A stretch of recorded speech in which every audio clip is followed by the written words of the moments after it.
Well, yes, you've already seen who we have for you this morning is the Minister of State for Health, Senator Oloronimbe Mamora. As we did highlight this morning, we have quite a number of challenges confronting us, especially when you look at health. At the beginning of this year, the Lassa fever outbreak has recorded 195 cases so far, about 20 deaths. Perhaps there'll be an update on that, because only yesterday we understand that in Jalingo, another worker was said to have been diagnosed with the disease. And now we also have another, which seems to be a global challenge, the coronavirus disease taking over parts of China and now seems to be spreading to other parts of the world. Considering Nigeria's increasing interface with China, what precautions are being put in place? So, should we say senator or should we say doctor? Whichever that suits you. Welcome to our studios this morning. This is the challenge we have at hand. What has been the response of the Nigerian government to this? Thank you very much. Thank you for inviting me. Well, the response generally has been, well, similar to what we had under Ebola situation. That is, we have in place emergency preparedness group. And then, of course, this has been activated, particularly at entry ports. At entry ports, you mean airports or? Airports and even land borders, but more at the airport. What about the seaports? Yes, also is also part of all the entry ports, but more at the airport, because that is really where you really, I mean, especially you focus, because you have people coming from China, especially, and don't forget we have a lot of interaction, trade, investors from here and then from there as well. So you need to pay attention to more to the airports. Now, in this regard, you're trying to do some checks, particularly in respect of temperature. The temperature of those coming in. That's a quick one. If it's high, getting to fever level, then that may be give concern in terms of suspicion, because you need high index of suspicion in these things. Not all fevers are, of course, due to coronavirus disease, no. The commonest cause of fever in our environment is malaria. But when people come in and you do this temperature check, then you may raise a kind of suspicion, especially when there are other symptoms, particularly respiratory symptoms attached. Cough, sneezing, sore throat, and what have you, a patient just feeling sick and all that. These are the things.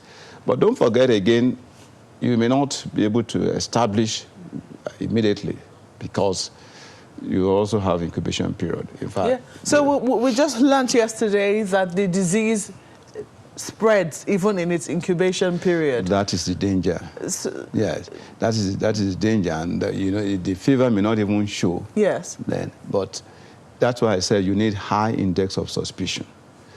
For example, everybody's involved. For example, some of the passengers as well, who might just while on board observe that a particular patient, a particular passenger rather, is coughing a lot, then, and we also encourage even passengers coming in, if they feel sick one way or the other, or they have some of these symptoms that I mentioned, then it's important for them to,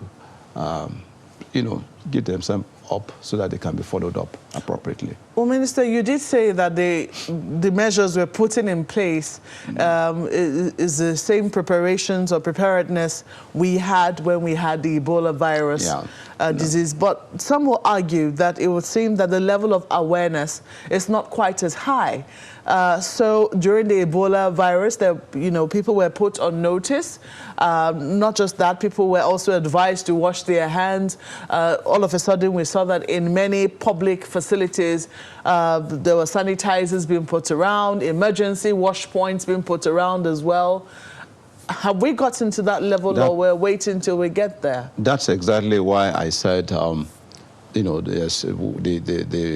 preparation put in place will be similar, or these measures are similar to what happened there. And these are some of the things you've mentioned. That we ask people to avoid crowded environment, because you need that crowded situation to have contact. If you are coughing, you cover up, and if somebody is coughing around you too, you cover up. Of course, the use of face mask now, it's common, particularly when you are at the lounge, particularly for international travelers and all that. Then, of course, you will also reduce hugging of people, because you never know what they're carrying. Of course, the need to hand washing is very, very important. As many times as you can, and particularly when you have touched or handled certain areas, maybe the railings or key, locks to doors and all that. These things, we make it a routine, of course, use of sanitizers and all that in various points, whether you've been in contact with people, and then, of course, reduce handshake and all that. So all these are just routine things. And then when you feel sick or when you have fever, then report to. Don't just assume that your fever is just malaria, and you don't assume. So that is for a disease that we're thinking we're at risk for. Isn't that right? Yeah. The coronavirus disease, isn't that right? Yeah.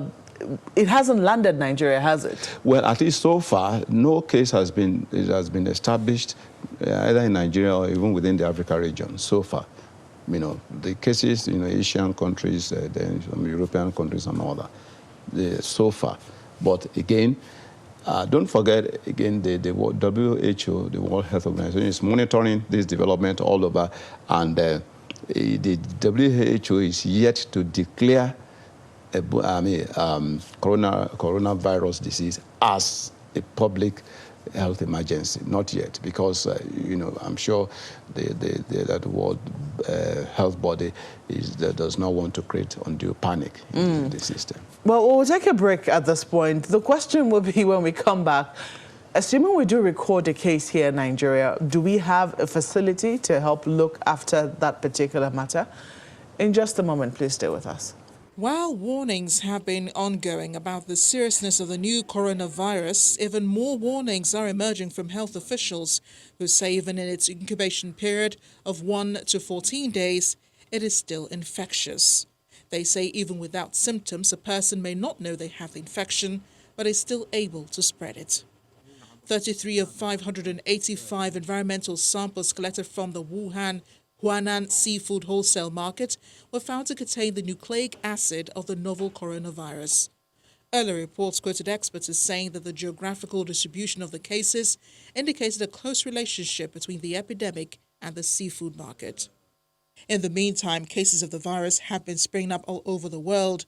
On Sunday, Canada's chief medical officer said an individual who was declared the country's first presumptive confirmed case of the coronavirus had developed symptoms on the plane while traveling from Wuhan in China to Toronto. The patient, who had recently returned from Wuhan, China, is isolated and under care, and pending confirmation by Canada's National Microbiology Laboratory, which is expected to complete the testing within the next 24 hours. France's Prime Minister Edouard Philippe called an emergency meeting with ministers on Sunday to discuss the epidemic. They're considering repatriating around 800 French nationals in Wuhan. Thailand's health ministry also called an emergency meeting with the transport and tourism ministries. They have the most confirmed cases outside of China.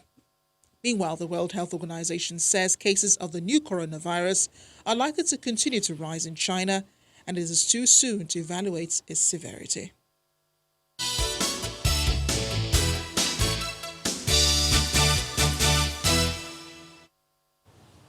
Yes, we still have with us the Minister of State for Health, Senator Mamora, and we're talking about the coronavirus disease and how at risk Nigeria could be. There are talks, Minister, around the fact that because the Chinese are currently having their annual holiday, the Lunar New Year, and I think the holiday has now been extended to the weekend, that in the event that the holiday ends next week Sunday, we should start seeing many Chinese nationals return to their places of work, including places like Nigeria.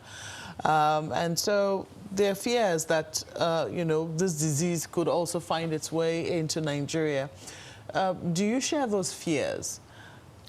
Well, it's a possibility. I mean, we have to be realistic because we have quite a number of Chinese workers even in Nigeria at this point in time. And if such people are returning from China, from their home country, you will need to follow up with their travel history. That while they were on holidays in China, did they visit Wuhan? And then, even if they didn't visit, we will need to know whether they had some symptoms, which we need to do. We need to do a follow-up on these people when they come. But considering the fact that even before the symptoms begin to show, in the incubation period, in the period that an individual doesn't even know if he or she is carrying the disease, and could also be spreading the disease in that period, can we really say that we can rely on symptoms and things like temperature testing when people are coming into the country? Well, not necessarily absolutely. But that's why I mentioned earlier on that you need high index of suspicion. So that is, when you establish the travel history, then you need to do a kind of follow-up on such people, because you never know.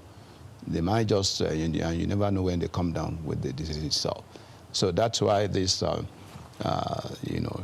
emergency preparedness group is already activated. And it's a multi-sectoral group, coordinated by the Nigeria Center for Disease Control. And of course, you have officials of the port ministry, the port health services, then officials of the, aviation and all that.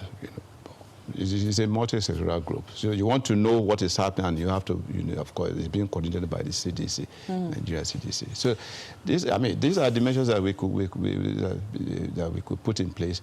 But I'm also aware that we are setting up within the next couple of days. We will have our own laboratories to diagnose, which we don't have at the moment. We have the kits, the equipment, but not the reagents, because it's a new virus that's just been discovered. So we need the reagents, and of course we are in touch with relevant international agencies like the World Health Organization and all to supply us these reagents to enable us make diagnosis. Because even if we had a case today, we will have to take samples and send to either South Africa or to the Netherlands. But how soon do we hope to get that facility That's what I set said, up? within the next few days, because we are maybe between now, within the next 48 hours or 72 hours, we should have one. That's the information available to me. Okay. Now, that is the preparation we're putting in place for something that we could be at risk for. For what right now, it seems that we don't know if it's been, if it's got into an emergency status, but the outbreak of Lassa fever is giving quite a number of people concern when we think of the fact that we've lost at least 20 people to the new outbreak of this disease. Is it of concern to the Ministry of Health? And if it is, what are you putting in place? Well, Lassa fever is not new to us. Indeed. Yes, and Since the first case was discovered, I remember in 1969, thereabout, in Lassa village in Borno. Now, so we have centers that, where it can be diagnosed, when the sample, blood sample is taken. And then, of course, and then we know when to expect it. It's really about the peak of the dry season around this time. You recall that the outbreak that we had this year started about the end of the first week of January 2020. And then, of course, and we know the epicenters, places like Ondo, Edo, Ebonyi, Those are the major, of course, you will have, what we had recently, quite unfortunate, in Kano, was a different scenario entirely. And, but the Nigeria Center for Disease Control has already sent supplies and, of course, the technical support to all these states where they've been able to establish, proper diagnosis of cases. So they've sent the usual support and technical support to these states. And, of course, the treatment, there is no, the treatment is not as, you cannot say you have it as in most of these viral diseases. You don't really have a specific drug that you want to use, but the treatment is more of symptomatic and all that, and they put the patient on isolation and all that. So that's what we are doing. And of course, we also ask the caregivers, they need to protect themselves in terms of the protective suit that they need to wear, and the other measures precautionary that they need to take. And of course, we are the general populace, we know that the vectors, they are rodents and all that. So which means we need to upscale our hygiene and the general environmental sanitation, because, and of course, some harmful practices which we need to disseminate such information to people, where people spread the cassava or whatever, even on the roads, without... That practice is still on. It doesn't look like it's going to stop anytime soon. Well, this is why the health education comes in, and we need to continue to educate people. Are we upscaling that, especially when we know that this happens in the dry season? Well, it's most likely it's going to happen towards the end of the year again. Do we upscale the education and enlightenment that people in rural areas should have? Yes, we try to do that as much as possible, but that's why we have this, engagement with the states. I recall, just little last week, we were at the meeting with the governors, the National Economic Council, where we briefed them on what they need to do through their commissioners of health, in the various states, and of course the Secretary of Health and Human Services at the Federal Capital Territory. So we have this engagement where we give them the information that they also need to disseminate in the various states. We do our own bit at the federal level, but there has to be this engagement. Now, we know that from 2015 to 2019, during the tenure of Professor Isaac Adewale, the focus of the Ministry of Health was on the primary healthcare centers. I don't know what the new focus for the Ministry of Health currently is, but I want to quickly take you to this headline on the front page of Daily Trust newspapers. Let me see if I can quickly find it here. It says, FCT healthcare centers in deplorable condition, lack drugs, manpower. That's the lead headline on the front page of Daily Trust this morning. And it would seem that this is the situation in many healthcare centers across the country. How is the Ministry of Health looking into this situation, and what is it doing about it? Okay. Well, I think the first thing to say is that we have our deliverables based on the mandate given to us in the Ministry of Health by Mr. President. And what's the mandate? What's the deliverable? Okay.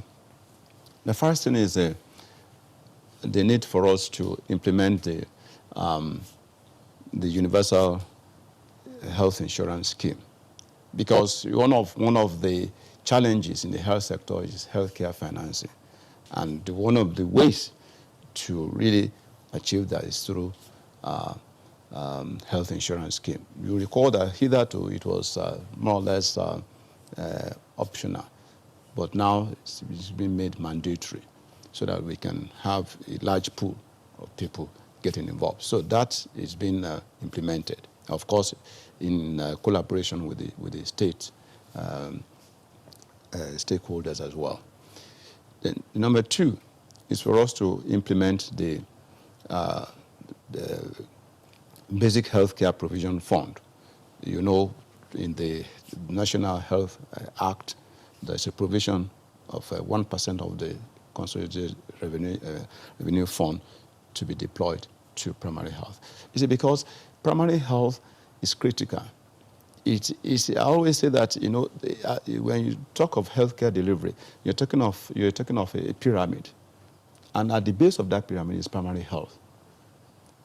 So, and just like any other pyramid, it cannot stand on its apex. It can only stand on its base. That is why we need to fortify and ensure that we have what we... What are the challenges preventing us from realizing that 1%? Well, you know, the funding issue, because that's some chunk really, but it's not enough. And when you need to... Is it available? It is available. You know, Mr. President, that's one of the things that I mean, at least wanting to commend this administration for. Yes, it's available. It's been released, but of course... Where is it housed? No, now you have what we call gateways, through which these things go. You know, you have of course the states, because these things go to the states. The primary health ordinarily is supposed to be state and local government issue, but again, because of the regulatory function of the Federal Ministry of Health, you know, it has to regulate and also provide guidance. That's what we provide, and that's why we have the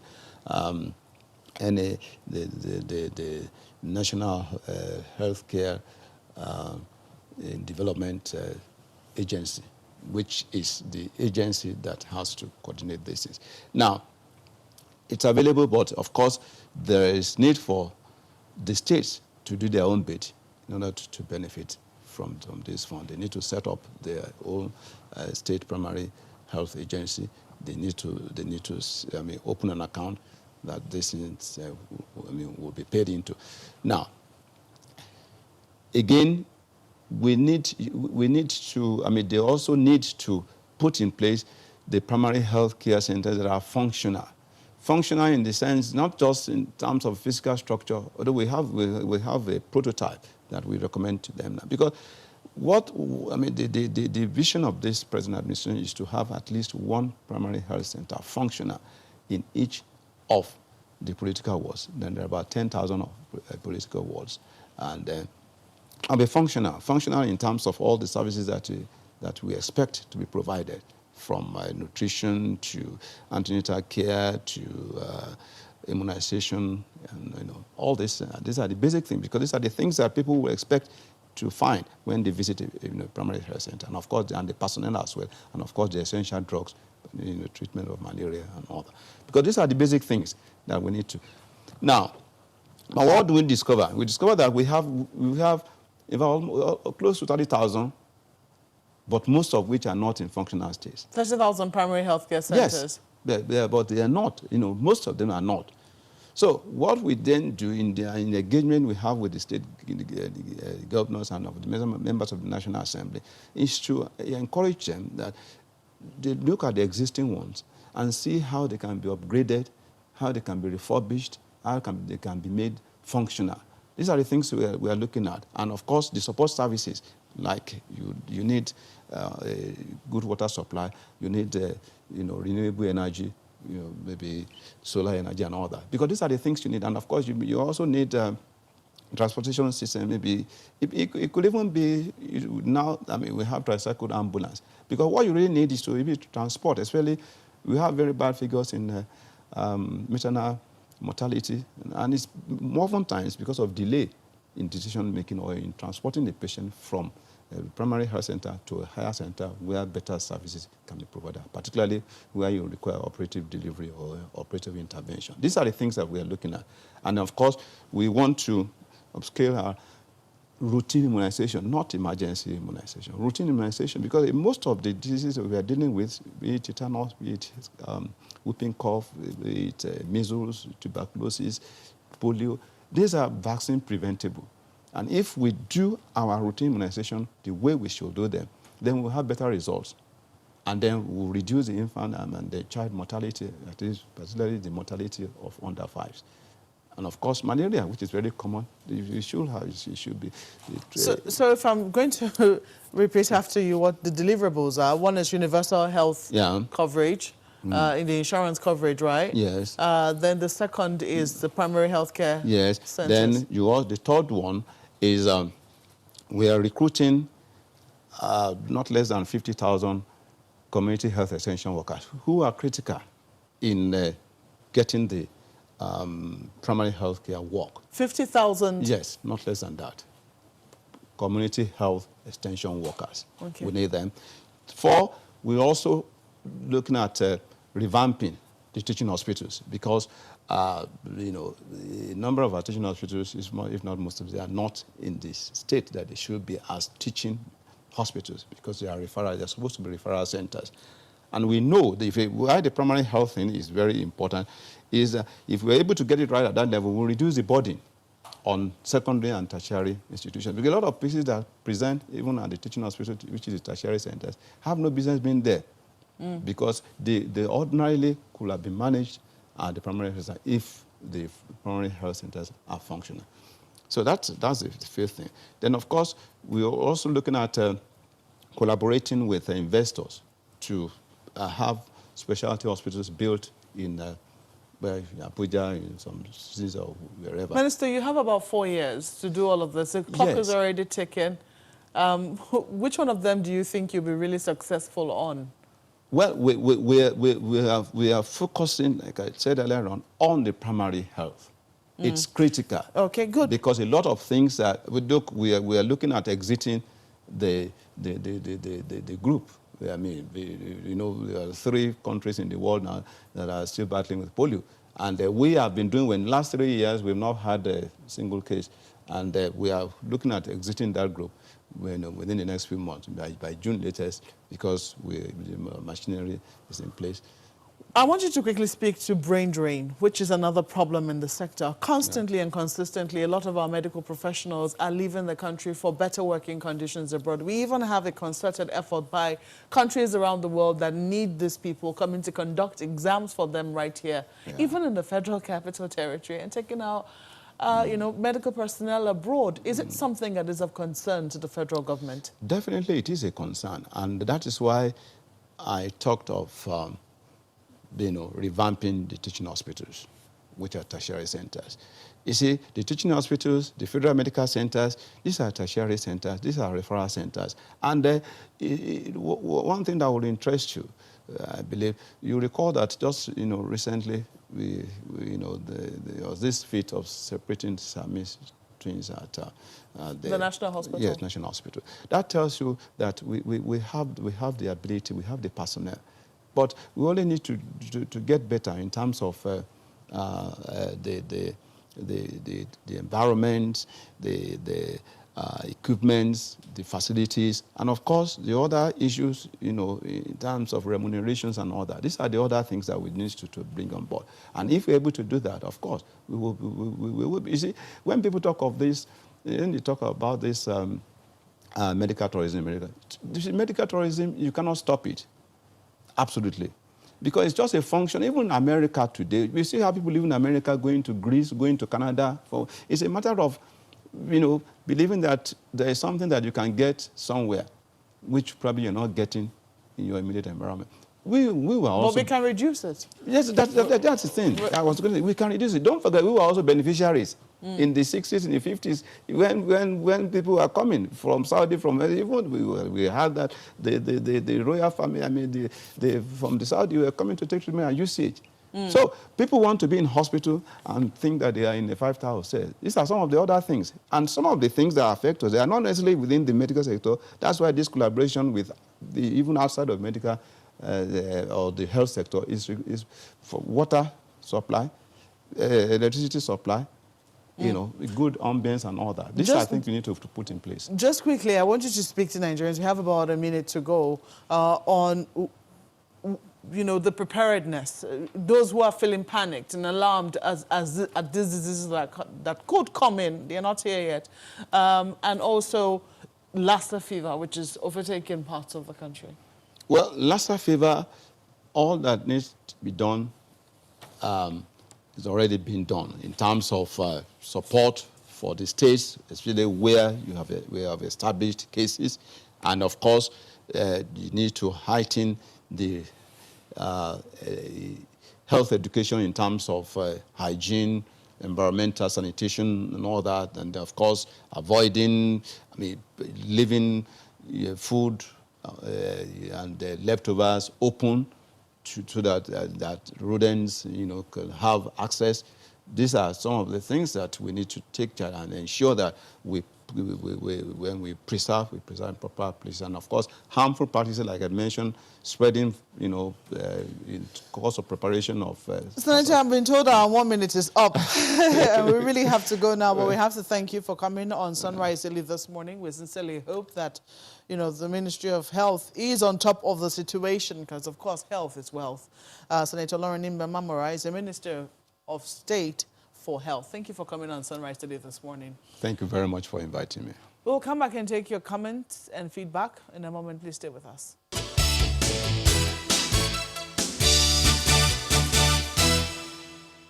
Just before we go, some of your comments that have come in as feedback to our conversation this morning. We'll begin with this one by Zemo. Zemo's blog says about FG on Amotekun. We are great at starting laudable projects, but managing it is always a headache. Amotekun seems like the ultimate panacea, but the fear is how well it can be managed. Amotekun and the police must be well synergized to make a success of this project. Well, Ayafa Ruben also has an opinion on Amotekun. Tweets, Nigerians are learning about their history. But the question is, have they learned the mistakes? In my opinion, Amotekun is not new, but a revival of regional policing, just like in the days of empires and kingdoms. And Oshino Kingsley says, the voice of the people has prevailed. Security of lives and property is a responsibility of all. The Southwest governors should ensure the workability of Amotekun for the sole purpose of security and isolate it away from partisanship. Well, that's the show today. Thanks so much for watching. Have a wonderful day. I'm Ayo Makinde. I am Kayode Okikelu. I wish you a prosperous week as well. I'm Maokwe Yusuf.